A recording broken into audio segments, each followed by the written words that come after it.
Hey guys, how are you? Once again, I am back. It's your girl Tam. I am the owner. I am the CEO, the founder of Make It Rise, Rebuild intentionally and strategically for effectiveness. And as I always say, I tell you what my mission is and what my vision is for the business. We're here to create a movement where we're changing the view of how society has defined marriage. And I know I say this all the time, you're wondering, okay, but why is she talking about divorce, right? So in working through the movement, God has also put me in another vehicle to help women and men, but really to help women become healed and whole as a result of divorce, right? And so as I go through these topics and these series that he's given me over the past, I'm gonna say just about a year, man, I am excited to share some of the things and some of the people that I have brought on the show. One of my requirements is that they must be open, honest, and transparent. I believe that our transparency is someone's road to recovery, and so that's a prerequisite. So tonight, you guys see, I'm sitting here with another gentleman. I have been doing a couple of recordings with people right with me. You know why? Because the energy is completely different, is what I'm learning. One day somebody's gonna call and say, hey, we got a studio for you, girl, studio time, and we got all these cameramen and all that. I'm gonna go ahead and claim it. Y'all claim it with me, please, and thank you. But again, I have Mr. Quentin here with me tonight.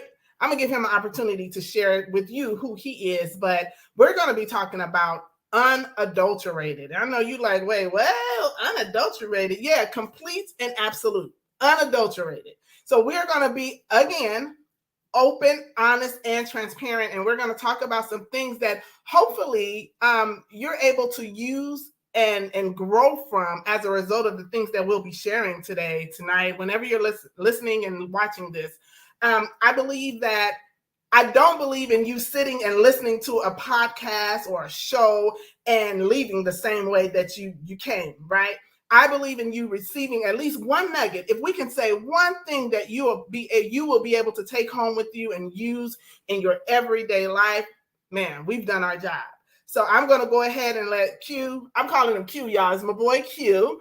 I'm going to let Quentin introduce himself and let you all know who he is. My name is Q. I live in Riverside. I've been there for past. Wait, what was this? Riverside? That's me. I just believe in, like she said, unadulterated. Sometimes people go into dating after marriage with a preconceived notion of what it's supposed to be based on what they've been through. And a lot of times we men get a bad rap because of what we didn't do or who we're not, because of what you might think who we're supposed to be, instead of letting us be who we really are. Wait. Say that again? I said we get a bad rap because you think of who we're supposed to be and what you think we are, instead of letting us be who we are, because you can't see the blessing that we are because you're too busy fixing us to be somebody that we're not. Oh, that's good.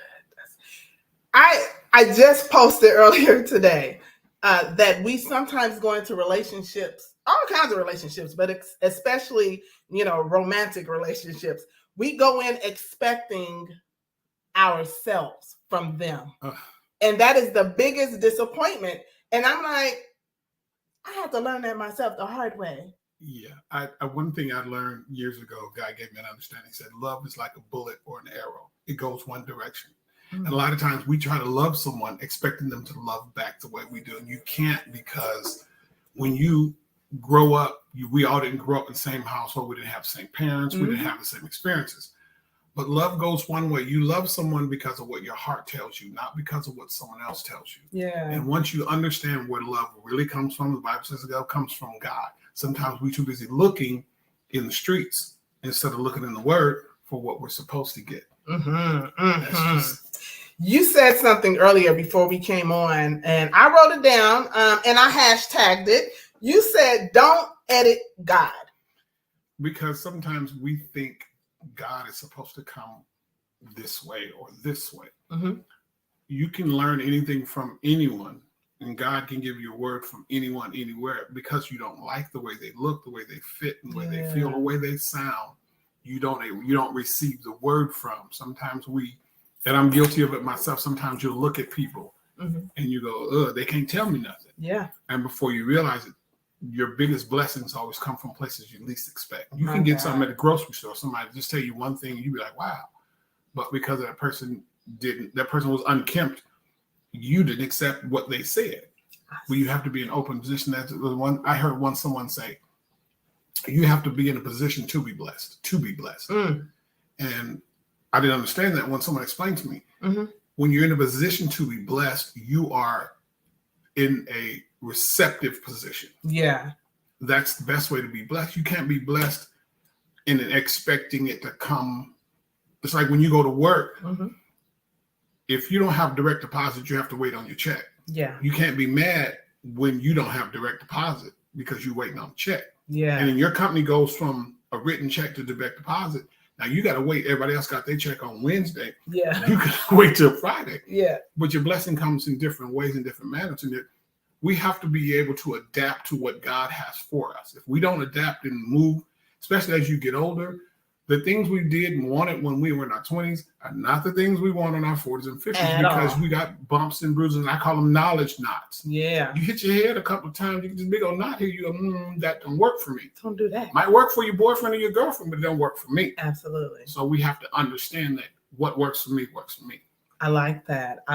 One word that you said, or something to sum up what you said, what I received for me is being available, right? Sometimes we go in like this, instead of like this. What we're open to is a lot of times what can teach us from those, what do you call them, bruises, the bumps, the knowledge knots, because we all have the knowledge knots, and I mean from a baby.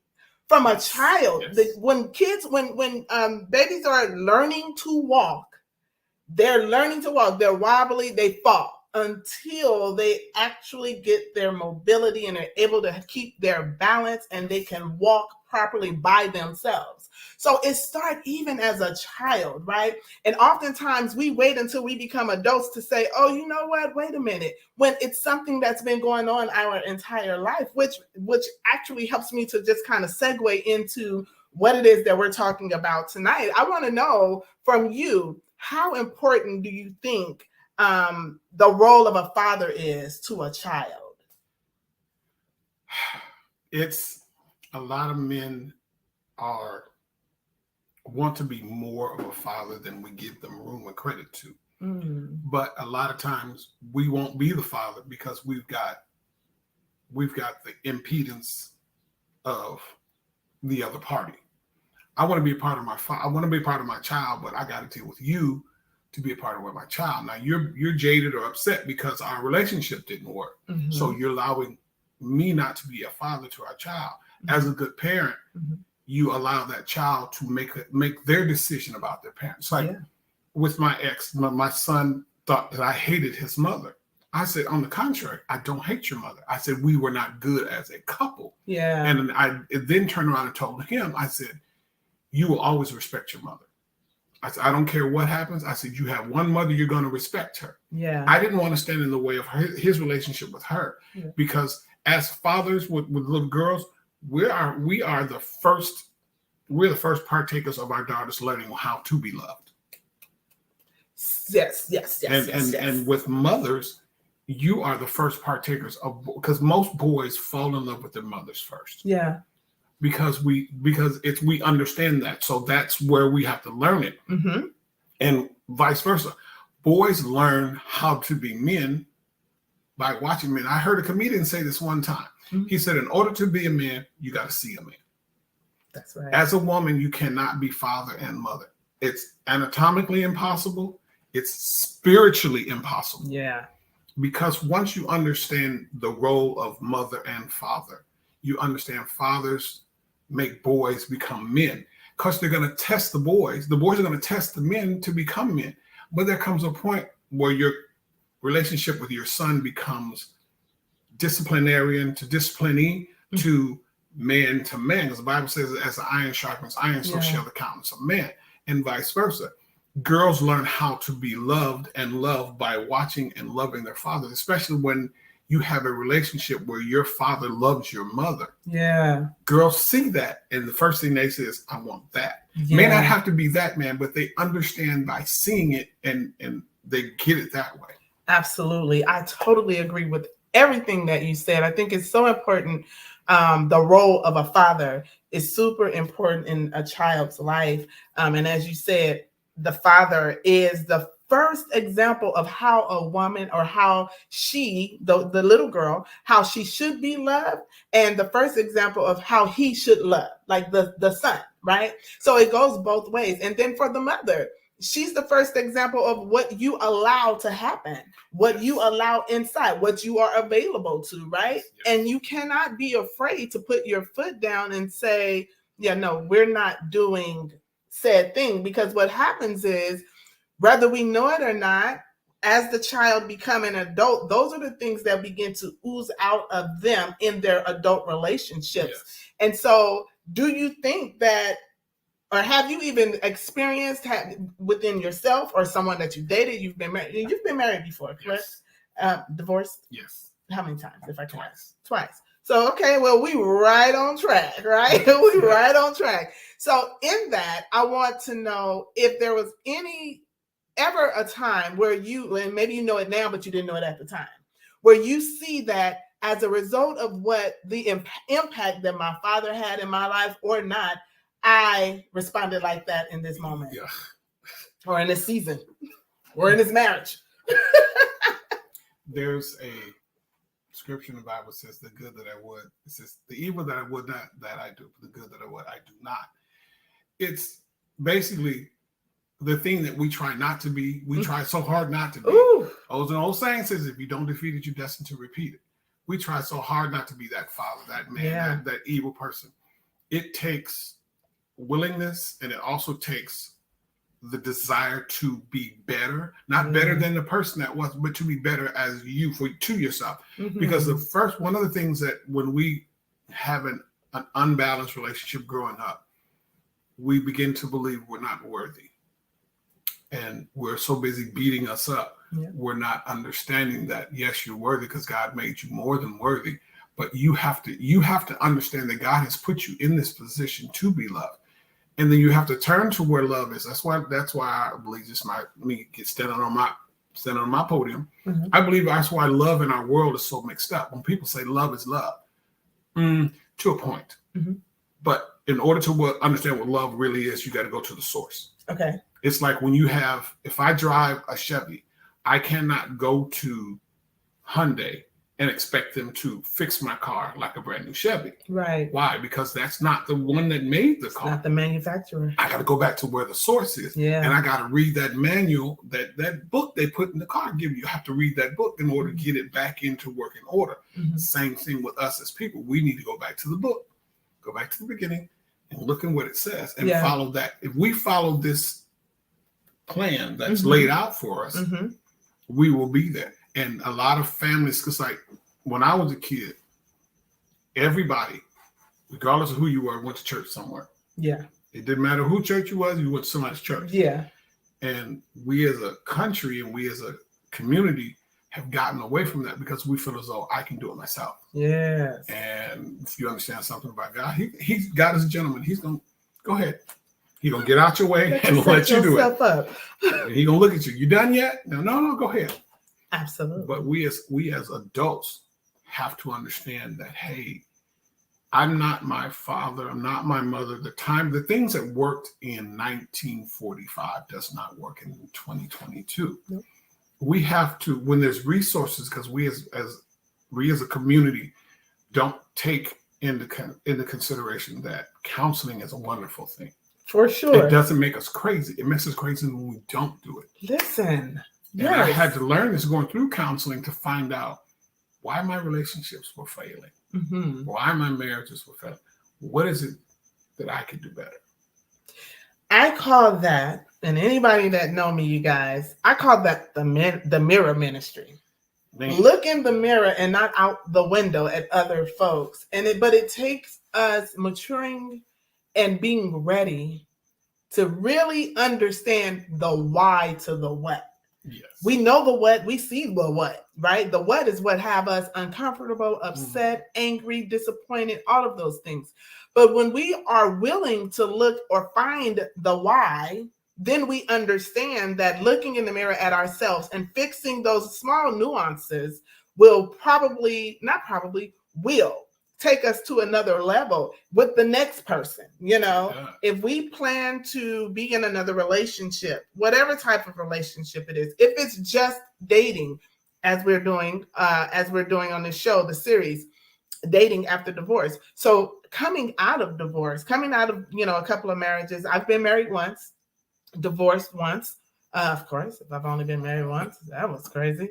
But honest. Yeah, I was married and divorced, and so my thing is, going into my next relationship, as I date, I'm learning so much about me, right? And to be honest, some of the things are some of the things that he said, my ex-husband said to be true. And I was like, no, because I was too busy looking out of the window and not in the mirror at myself. And so I'm very proud of where I am as a woman today, right? The fact that even in my dating experience, if who I'm dating says, you know what, Tam, and brings something to my attention, I'm not quick to say no.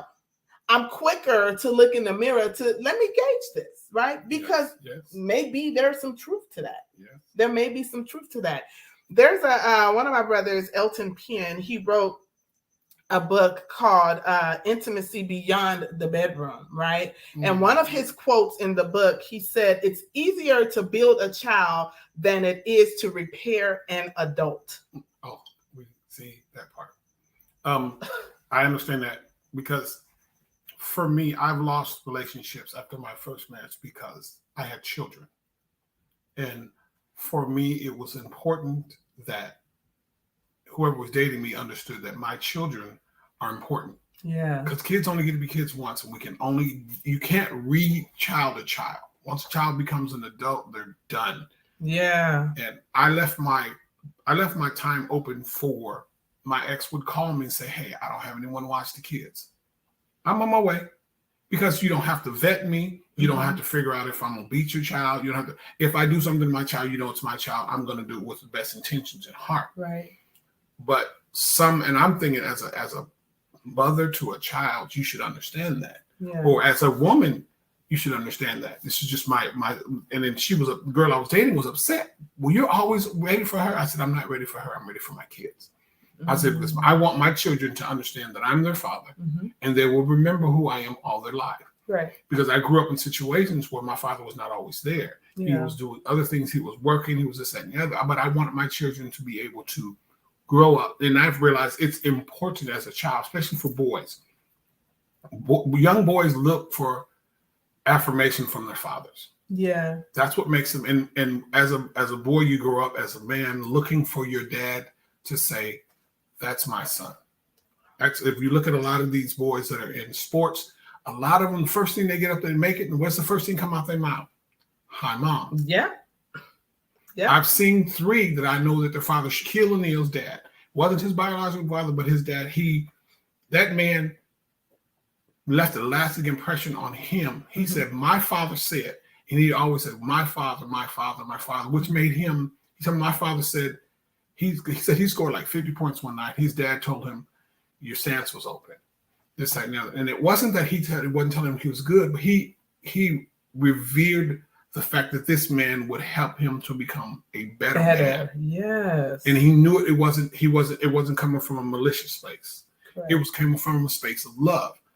And then when boys get that honing from their father, they understand that this man is in my life to make me a better person. For sure. And once you understand he's here to make you a better person, we look to our dads. We will do something. We'll look over at our dad, and we see our dad give us the nod. Mm-hmm. It means the best thing in the world. And it's the same thing I have 2 daughters, and I try to make myself open for them. And I've always told my daughters growing up, I said, I want you to be able to talk to me about anything. And my oldest daughter goes, yeah, Dad. But I said, if you don't understand how to say something mean, you think you're going to be disrespectful. I said, preface your statements with, no disrespect, Dad, but, and say what you feel. At that point, that helps me to understand what is on your heart is important to you. Yeah. So me as a father, I have to take off my discipline hat and my listening ear, because I don't want my daughter to have to try to find that in the street. That's right. That's right. And when she could have gotten it from me in a simple way. I love it. And it just reminds me of the importance of effective communication. You know, communication is communication. We communicate in so many different ways. Body language is a way of communicating. How we look at each other is a way of communicating, but it's something about, and actions is a very good way of communicating, but if there's something about being available and open to verbally express what you're thinking without feeling like you have to hold back a little bit.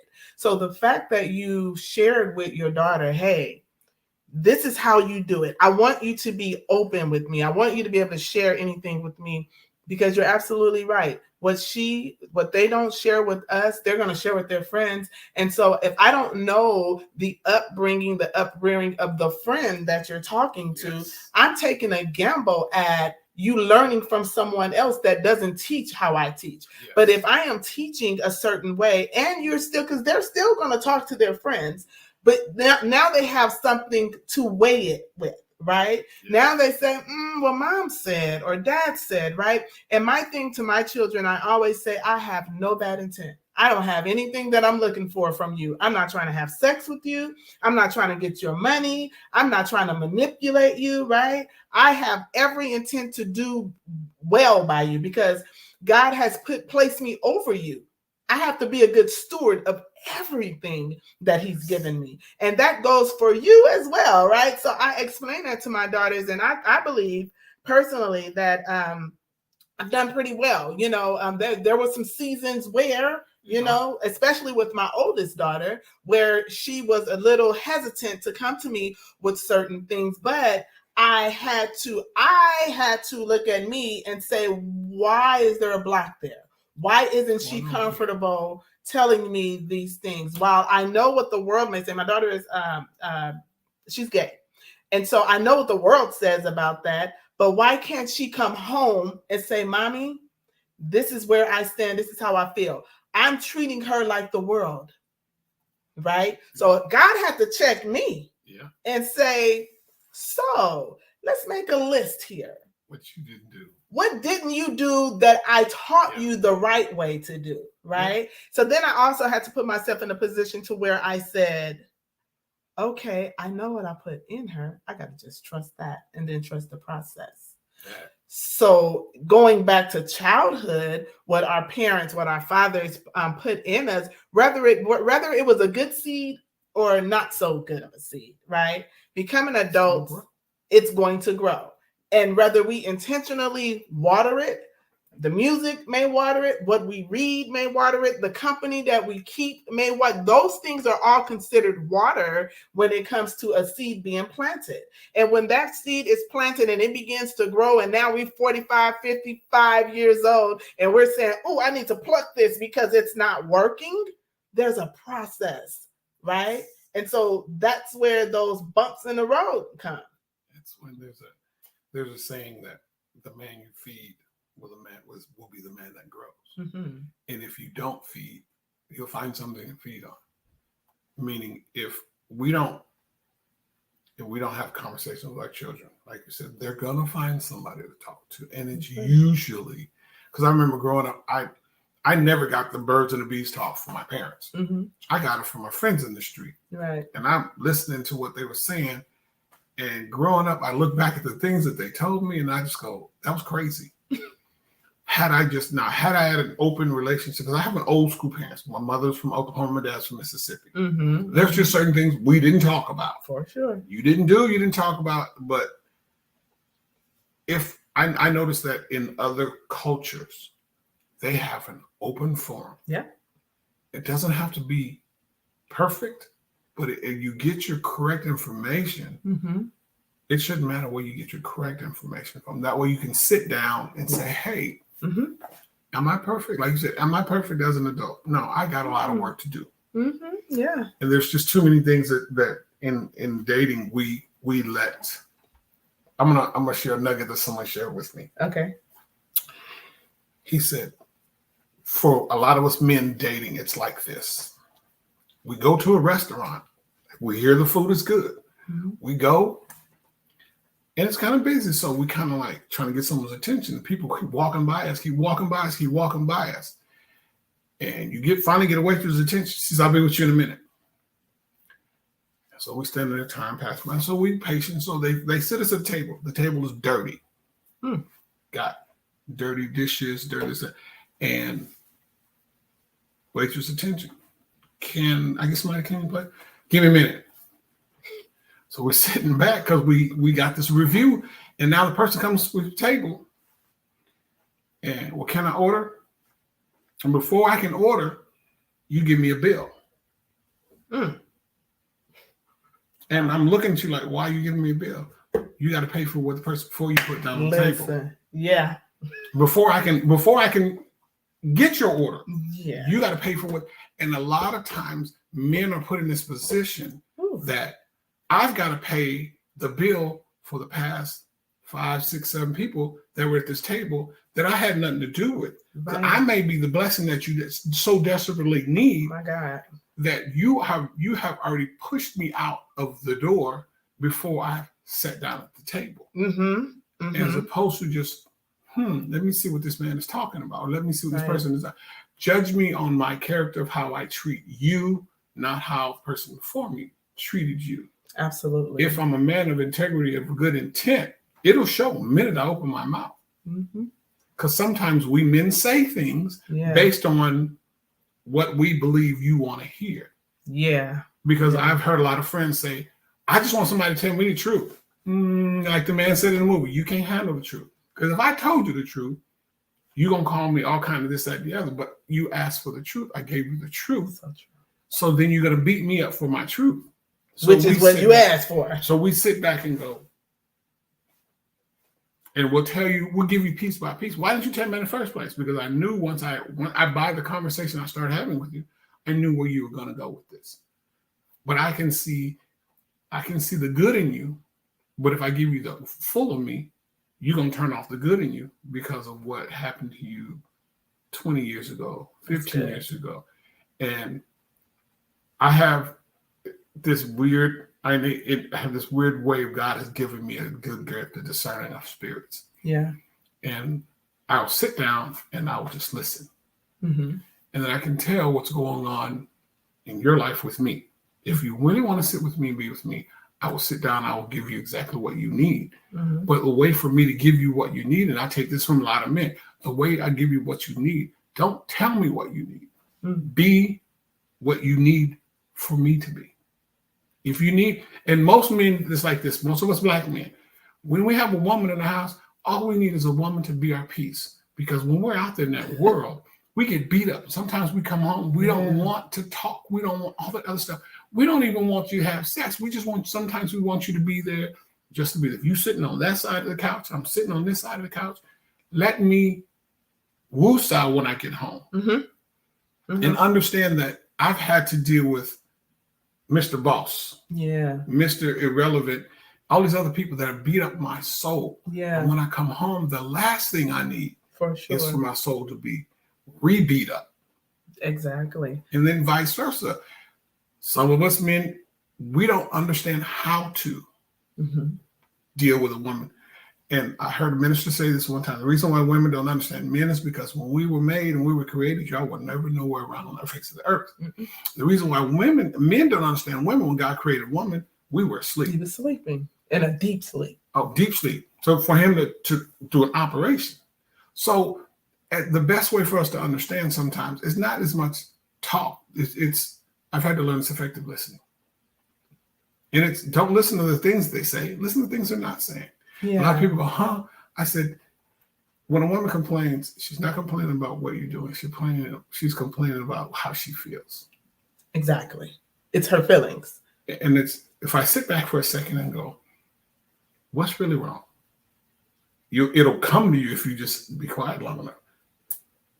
Just my observation. Well, a great observation. So first of all, the analogy is amazing about the plate and, it being dirty and the table and it being dirty. And then you brought a bill before you even got a chance to place an order, right? I didn't even get a glass of water, and you are charging me for a meal that I never order. You're charging me for a plate that's dirty. So we, the woman, we do that often. I've done it many of times, and oftentimes I think it's something that we're looking for. We go into looking for what we don't want versus what we do want.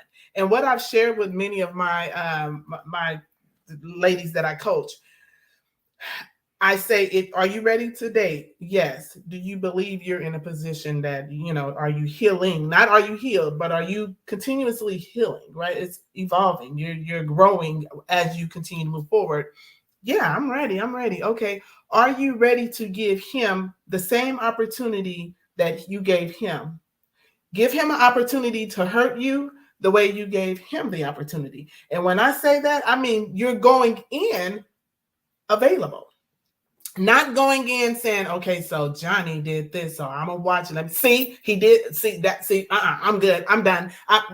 No, we can't rock because my last, right? And so that's the bill that the good old boy is paying for. And my thing with that is this: we both come from past experiences, so you can come in and say, okay, that's the same thing that Tara did. I'm good. I'm not even about to even go that route. And it's your prerogative to do it that way. But let's not get it twisted. You may be passing up what's actually for you, right? Every relationship, I don't care what kind it is, whether it is when you're a step parent, an employee, a boss, the entrepreneur, whatever your position is, when you come in contact with someone that you're just meeting, there's a lot of being a teacher and a student that has to come to play. Yes. In relationships, you have to give yourself permission to be the student and the teacher. I need to teach you who I am and who I am becoming, and you need to do the same for me. And let's see how we can make these differences become the same for us. Because what worked for me and Joe may not work for you and Tara. Jill Scott had a song said, try to give my next boyfriend the same cologne, but it stunk on him. It didn't smell the same. And it's the same same thing like you said, we men, we do the same thing to women. We expect you to be docile like that woman. Mm-hmm. We don't give you the opportunity to be you. Right. We come in with our defense mechanism up because a lot of us have been beaten down before we even get in the door. Yeah. And so we're like, here we go again. Mm-hmm. And it's like sometimes people go, well, why don't you want to date a black woman? They do this, they do that. Mm-hmm. Women are like that across the board, not just black women. White women, Mexican, women are women. Yeah. If we give, and like I was explaining to a girl I dated not so long ago, and I had to we course separate ways. I said, I'm going to treat you like a lady no matter how you act. I said, that's because of who I am. Yeah. It's up to you to respond. And I told my son, I said, character is doing what's right because it's right and when no one's watching. That's right. Not because you got caught. That's it. If you do it right in the beginning, if you treat that person right in the beginning, what ends up happening is that person is not going to try to hurt you intentionally. Right. I don't ever say sorry because sorry means I got caught doing what I was doing. Mm-hmm. But when you apologize, as a man, I told him, raised my son as a believer. I said, a man will apologize. What that means is you recognize the wrongs that you've inflicted. Yeah. And you believe what you've done is incorrect. And you go to that person and let them know, hey, I apologize for my feelings. I apologize for hurting you.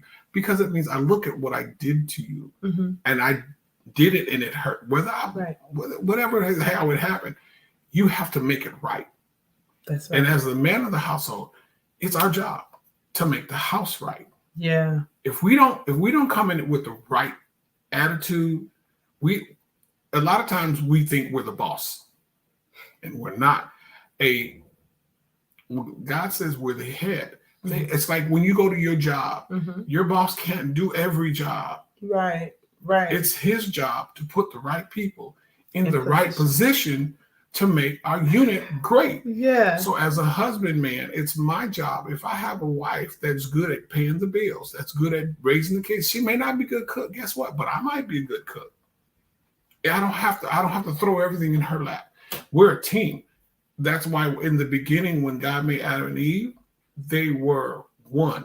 They were not, there was no hierarchy until the fall. Right. They were equal. They were co-equals. Yeah. So we were created to be co-equals. That's why God took from the rib, not from the foot, not from the head, for you to be a part of on an equal playing field. However, the Bible also says, for she's the weaker vessel. Mm-hmm. Not necessarily in strength, but she is sometimes in strength, because there's physically, I'm a big dude. I stand 6'2", 260. Mm-hmm. And there's not too many women that size. Right. It's easy for me to subdue a woman physically. Right. But it takes more of a man to not subdue a woman physically. That's right.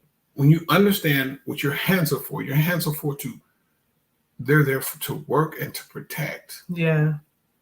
The Bible says, how can you bind a strong man without first strong man's house, without first binding the strong man? Right. That means I've got to put in the work. Yeah.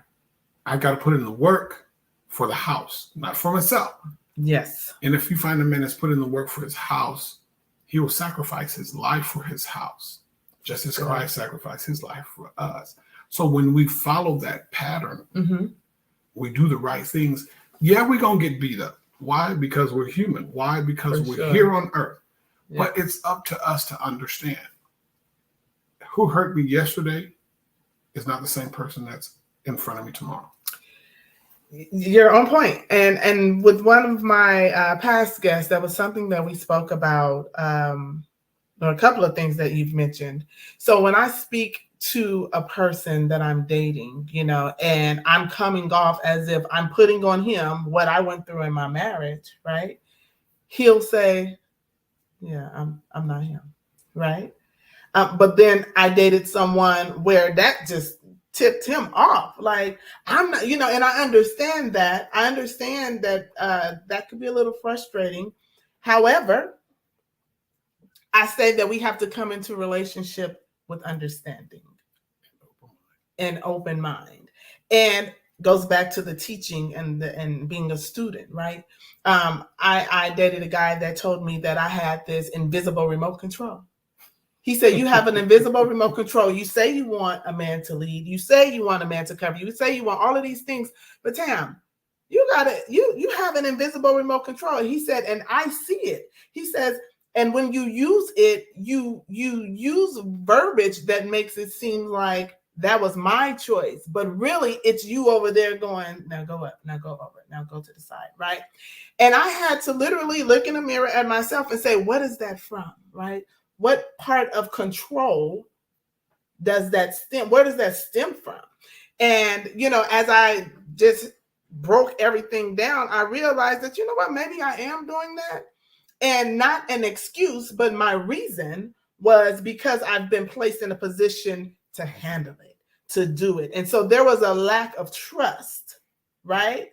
I want to trust you, but you also got to show me that I can trust you. A lot of times men don't know how to show trust, because the way we show trust, women don't receive it. Okay.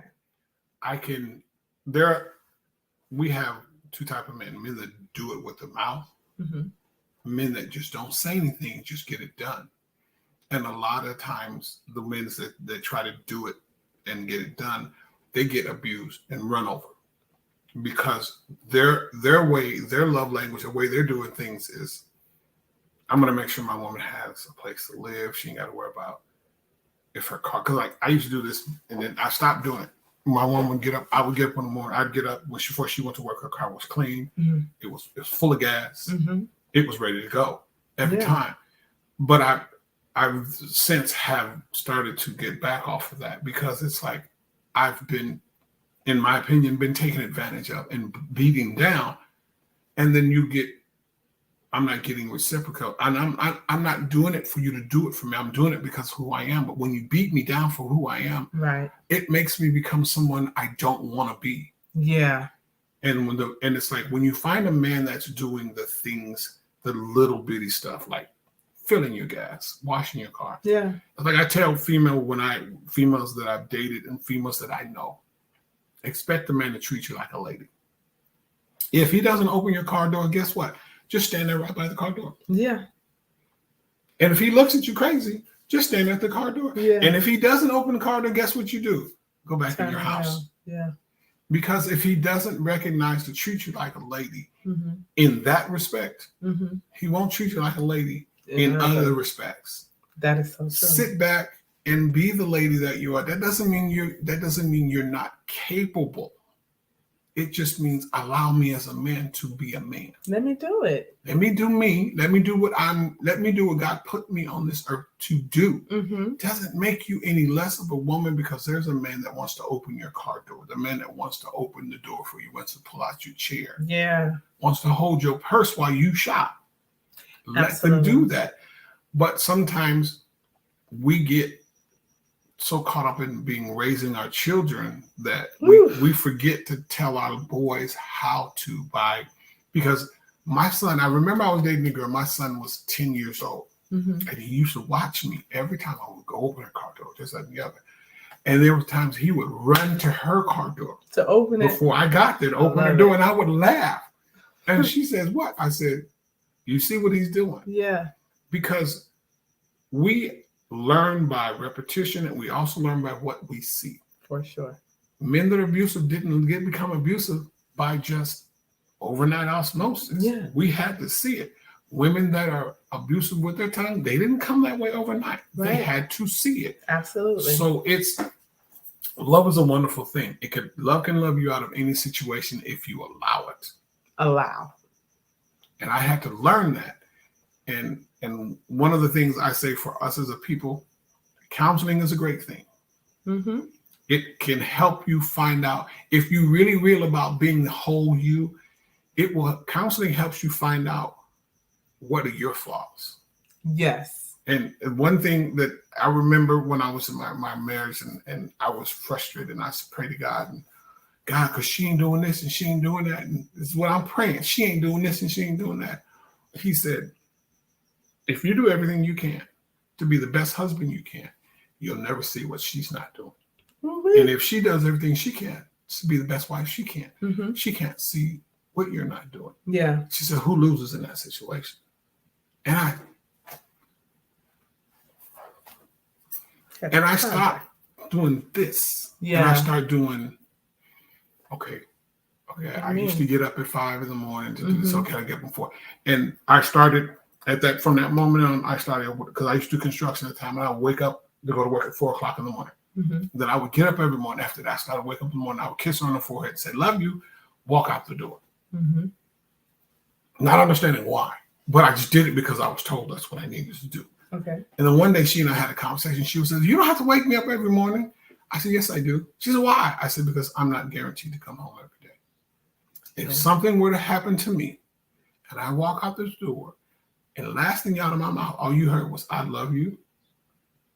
And if I'm in the hospital, I can't speak. At least that's the last memory. Yeah. But imagine that there's people that have memories of people. When the last time you saw them, you were angry.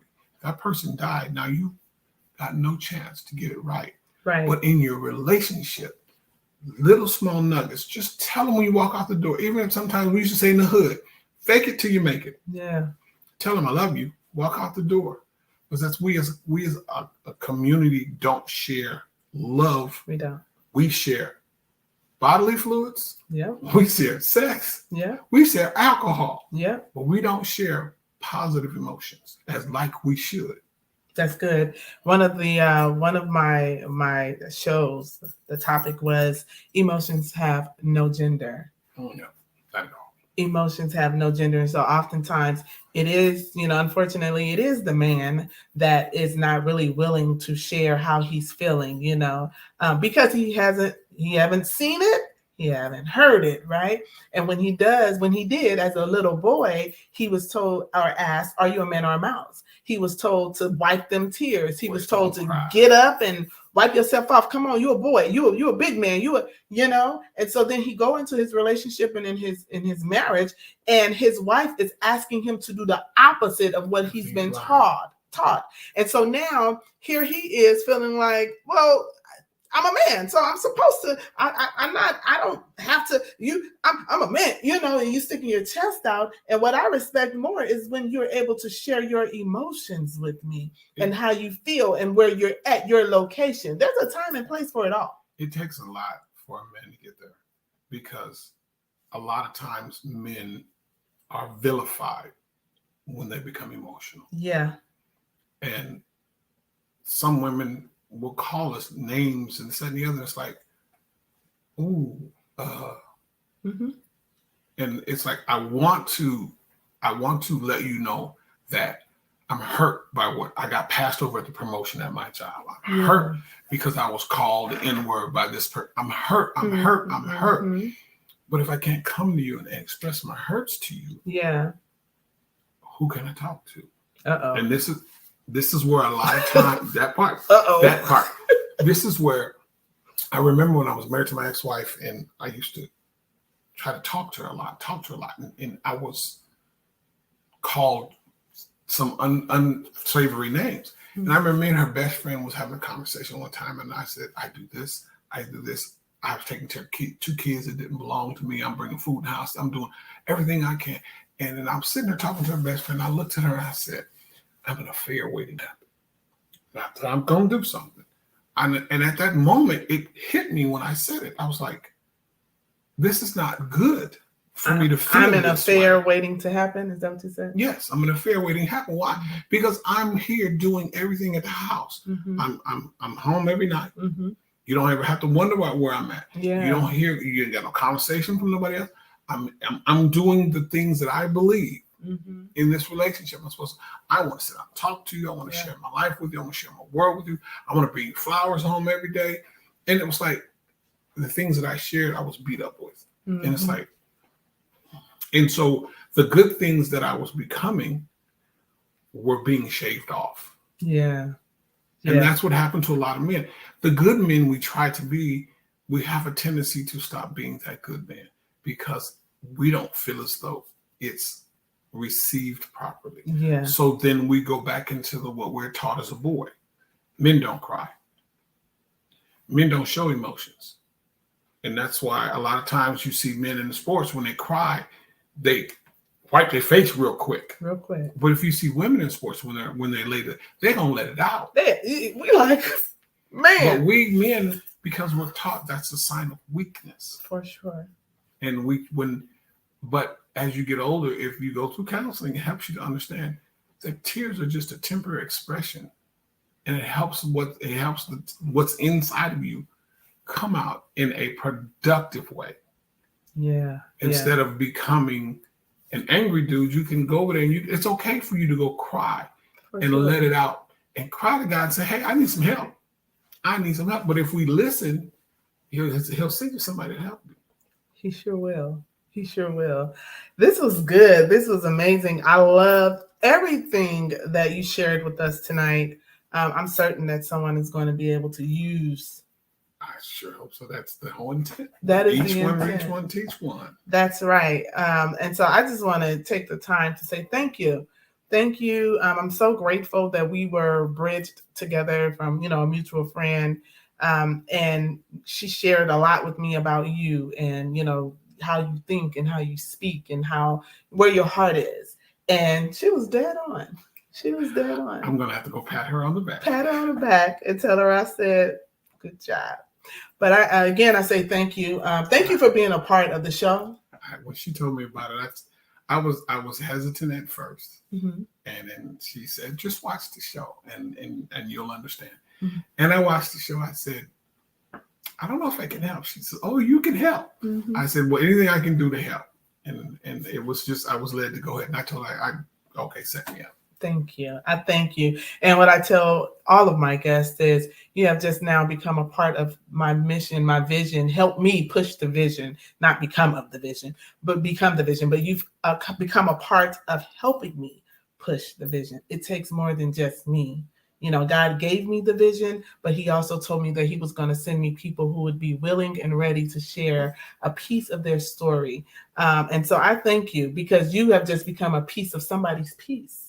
because some of the things that you said, somebody has been struggling with that thing. Somebody didn't know how to speak or communicate about it.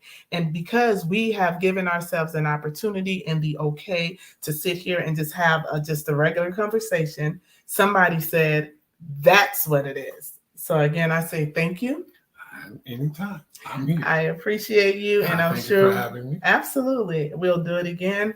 To my guest, I mean, I'm a guest, the viewers, thank you all for joining. If you're coming back for the replay, which this is actually pre-recorded, please leave us comments, and so that we can respond, and so that we know that we said something that hit home. I always say, I want to go home with you. I want to go home with you, and not in no funny business way, okay? Just some of the things that we are saying, I want you to take home and to use them, not just hear it and go in one ear and out the next, but apply it to your life, okay? So once again, I say thank you. Thank you for watching Let's Be Clear, and we will see you next time. Bye.